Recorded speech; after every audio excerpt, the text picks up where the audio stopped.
Chapter 14. Rook had just entered stalls and chambers, right on schedule.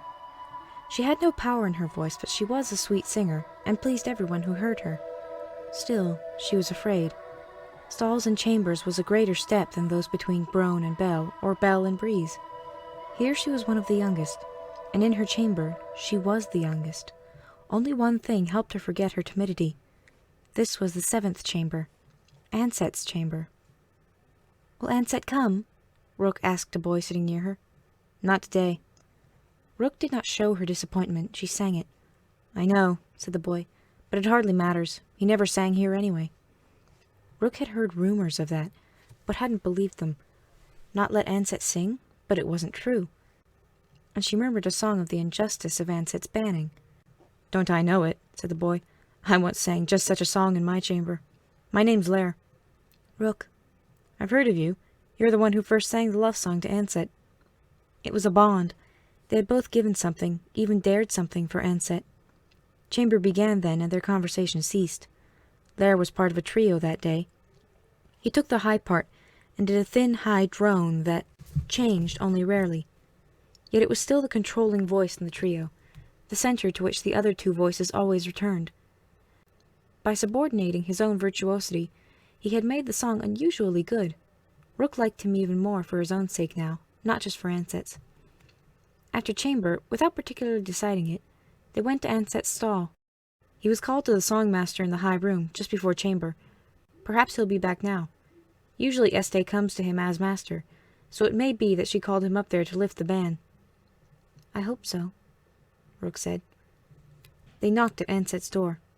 It opened, and Anset stood there, regarding them absently. "Anset," Lair said, and then fell silent. Any other child could have asked directly, but Anset's long isolation, his unchildlike expression, his apparent lack of interest, they were difficult obstacles to surmount. When the silence had lasted too long, Rook blurted, "We heard you went to the high room." "I did," Anset said. "Is the ban lifted?" Anset again looked at them in silence. "Oh," said Rook, "I'm sorry." Her voice told how sorry. It was then that Lair noticed that Anset's blankets were rolled together. "Are you leaving?" Lair asked. "Yes." "Where?" Lair insisted. Anset went to the blanket, picked it up, and came back to the door. "The high room," he said. Then he walked by them and headed down the corridor. "To live there?" Lair asked. Anset did not answer. Chapter 15. "This was not a job for a seeker," the seeker said. "I know," Este answered, and she sang him an apology that pleaded the necessity of the work. Mollified, the seeker made his report. "I spent the income from a decade of singers getting into the secret files of the child market. Doble Me is a simple enough place to do business. If you have enough money and know whom to give it to, you can accomplish anything." "You found?" "Anset was kidnapped. His parents are very much alive, would pay almost anything to get him back. And when he was taken, he was old enough to know his parents, to know they didn't want him to go. Stolen from them at a theater. The kidnapper I talked to is now a petty government official. Taxes or something. I had to hire some very known killers in order to scare him into talking to me. Very unpleasant business. I haven't been able to sing in weeks." "His parents?" "Very rich. The mother a very loving woman. The father... His songs are more ambiguous. I'm not a great judge of adults, you know that. I haven't needed to be. But I had the feeling that there were guilts in him that he was afraid of. Perhaps he could have done more to get Anset back. Or perhaps the guilts are for other things entirely. Completely unrelated. According to the law, now that you and I know this, it's a capital offense not to give the boy back." Este looked at him, sang a few notes, and both of them laughed. "I know," the seeker said. "Once in the songhouse, you have no parents. You have no family." "The parents don't suspect?" "To them, their little boy is Berwin. I told them that the psychotic child in our hospital on Moraine had the wrong blood type to be their son." A knock on the door. "Who?" "Anset," came the answer. "May I see him?" the seeker said. "You may see him, but don't speak to him. And when you leave, bar the door from the other side. Tell the blind that I'll be taking my meals through the machines. No one is to come up. Messages through the computer." The seeker was puzzled. "Why the isolation?" "I'm preparing Mikhail's songbird," Este said. Then she arose and went to the door and opened it.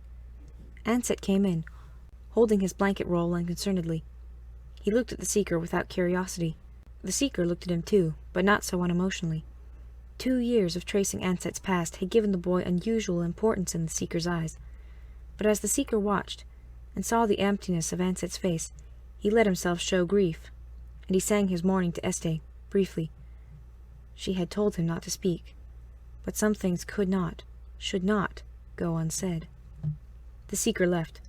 The bar dropped into place on the other side of the door. Anset and Este were alone. Anset stood before Este for a long time, waiting. But this time, Este had nothing to say. She simply looked at him, her face as blank as his. Though because of age, some expression was permanently inscribed there, and she could not look as empty of personality as he. The wait seemed interminable to Este. The boy's patience was greater than most adults. But it broke eventually. Still silent, Anset went to the stone bench beside one of the locked shutters and sat down. First victory. Este was able now to go to the table and work. Papers came from the computer. She wrote by hand notes to herself, wrote by keys messages into the computer. As she worked, Anset sat silently on the bench until his body grew tired and cold. Then he got up, walked around. He did not try the door or the shutters. It was as if he already grasped the fact that this was going to be a test of wills, a trial of strength between his control and Este's. The doors and windows would be no escape. The only escape would be victory. Outside it grew dark, and the light from the cracks in the shutters disappeared. There was only the light over the table, which almost no one ever saw in use. The illusion of primitiveness was maintained before everyone possible, and only the staff and the Songmasters knew that the high room was not really so bare as it seemed. The purpose of it was not really illusion, however. The Songmaster of the high room was invariably someone who had grown up in the chilly stone halls and common rooms and stalls and chambers of the songhouse. Sudden luxury would be no comfort, it would be a distraction. So the high room seemed bare, except when necessity required some modern convenience. Anset sat in the gloom in a corner of the high room, as Este finally closed the table and laid out her blankets on the floor. Her movement gave him permission to move. He spread out his own blankets in the far corner, wrapped himself in them, and was asleep before Este. The second day passed in complete silence, as did the third, Este working most of the day at the computer, Anset standing or walking or sitting as it pleased him, his control never letting a sound pass his lips. They ate from the machine in silence, silently went to the toilet in a corner of the room, where their wastes were consumed by an incredibly expensive disturber in the walls and floor. Este found it hard, however, to keep her mind on her work. She had never been so long without music in her life, never been so long without singing. In the last few years, she had never passed a day without Anset's voice. It had become a vice, she knew, for while Anset was banned from singing to others in the songhouse, his voice was always singing in his stall, and they had conversed for hours many times. Her memory of those conversations, however, maintained her resolution, an intellect far beyond his ears, a great perception of what went on in people's minds, but no hint of anything from his own heart. "This must be done," she said. "Only this can break his walls," she said to herself. "And I must be strong enough to need him less than he needs me, in order to save him," she cried to herself silently. Save him? Only to send him to the capital of mankind, to the ruler of humanity, if he has not found a way to tap the deep wells of himself by then. Anset will never escape. There his very closedness would be applauded, honored, adored. His career would be made, but when he came back to the songhouse at the age of 15, there would be nothing there. He would never be able to teach, only to sing, and he would be a blind. That would kill him. That would kill me. And so Este remained silent for 3 days, and on the 4th night she was wakened from her sleep by Anset's voice. He was not awake, but the voice had to come out. In his sleep he was singing meaningless, random ditties, half of them childish songs, taught to new ones in groans. But in his sleep his control had broken, just a little. The 4th day began with complete silence again, as if the pattern could be repeated forever. But sometime during the day Anset apparently reached a decision, and, when the high room was warmest in the afternoon, he spoke. "You must have a reason for your silence, but I don't have a reason for mine, except that you're being silent. So if you were just trying to get me to stop being stubborn and talk, I'm talking." The voice was perfectly controlled, the nuances suggesting a pro forma surrender, but no real recognition of defeat. A slight victory, but only a slight one. Este showed no notice of the fact that Anset had spoken. She was grateful, however, not so much because it was another step forward, as because it meant that she could hear Anset's voice again. Anset speaking with perfect control was only slightly closer to her objective than Anset silent with perfect control. When she did not answer, Anset fell silent again, occasionally exercised as before, said nothing for several hours. But at nightfall, when Este laid out her blanket and Anset laid out his, he began to sing. Not in his sleep this time. The songs were deliberately chosen, gentle melodies, that pleased Este very much. They made her feel confident that everything would work out fine, that her worries were meaningless, that Anset would be fine. After a while, they even made her feel that Anset was already fine, and she had been exaggerating her fears because of her concern for him in the frightening placement he would be facing. She started. Her control gave no outward sign, but inwardly she was furious with herself. Anset was using his voice on her, using his gift. He had sensed her mood of worry and her wish for peace and was playing on it, trying to put her off her guard. I'm out of my class, she realized. I'm a grown trying to sing a duet with a songbird. How can my silence compare to his singing as a weapon in this battle? He sang that night for hours, and she lay awake resisting him by concentrating on the problems and concerns of the songhouse. The pressure from Stivis to open the northwest section, which the songhouse almost never used, to oil exploration.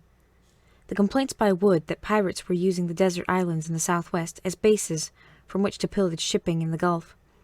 The question of where to invest the incredible amount the Emperor would pay each year to have a songbird, the damage that would be done when Mikhail the Terrible actually received a songbird, and the rest of mankind, to whom the songhouse had seemed like the one inviolable institution left in the galaxy, lost faith and supposed that for money or under pressure, even the songhouse had lowered its standards.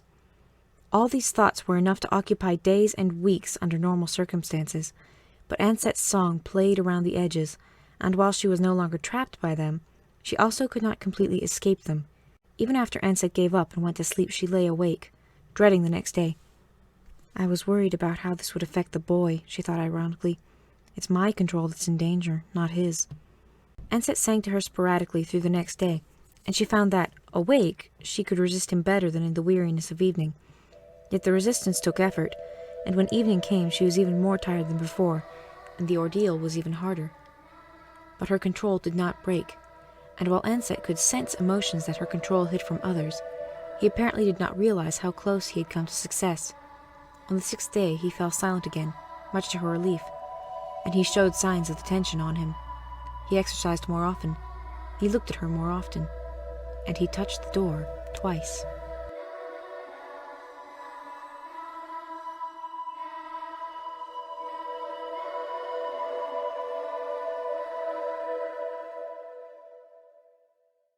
He took the high part, and did a thin, high drone that changed only rarely. Yet it was still the controlling voice in the trio, the center to which the other two voices always returned. By subordinating his own virtuosity, he had made the song unusually good. Rook liked him even more for his own sake now, not just for Anset's. After chamber, without particularly deciding it, they went to Anset's stall. He was called to the Songmaster in the high room, just before chamber. Perhaps he'll be back now. And chambers was a greater step than those between Brone and Belle, or Belle and Breeze. Here she was one of the youngest, and in her chamber she was the youngest. Only one thing helped her forget her timidity. This was the 7th chamber, Anset's chamber. Will Anset come? Rook asked a boy sitting near her. Not today. Rook did not show her disappointment. She sang it. I know, said the boy, but it hardly matters. He never sang here anyway. Rook had heard rumors of that, but hadn't believed them. Not let Anset sing? But it wasn't true. And she murmured a song of the injustice of Anset's banning. Don't I know it, said the boy. I once sang just such a song in my chamber. My name's Lair. Rook. I've heard of you. You're the one who first sang the love song to Anset. It was a bond. They had both given something, even dared something for Anset. Chamber began then, and their conversation ceased. Lair was part of a trio that day. Usually Este comes to him as master, so it may be that she called him up there to lift the ban. I hope so, Rook said. They knocked at Anset's door. It opened, and Anset stood there, regarding them absently. Anset, Lair said, and then fell silent. Any other child could have asked directly, but Anseth's long isolation, his unchildlike expression, his apparent lack of interest, they were difficult obstacles to surmount. When the silence had lasted,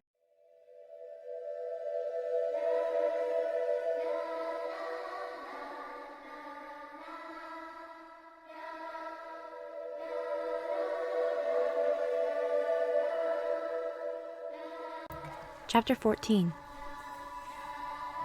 Rook had just entered stalls and chambers, right on schedule. She had no power in her voice, but she was a sweet singer, and pleased everyone who heard her. Still, she was afraid. Stalls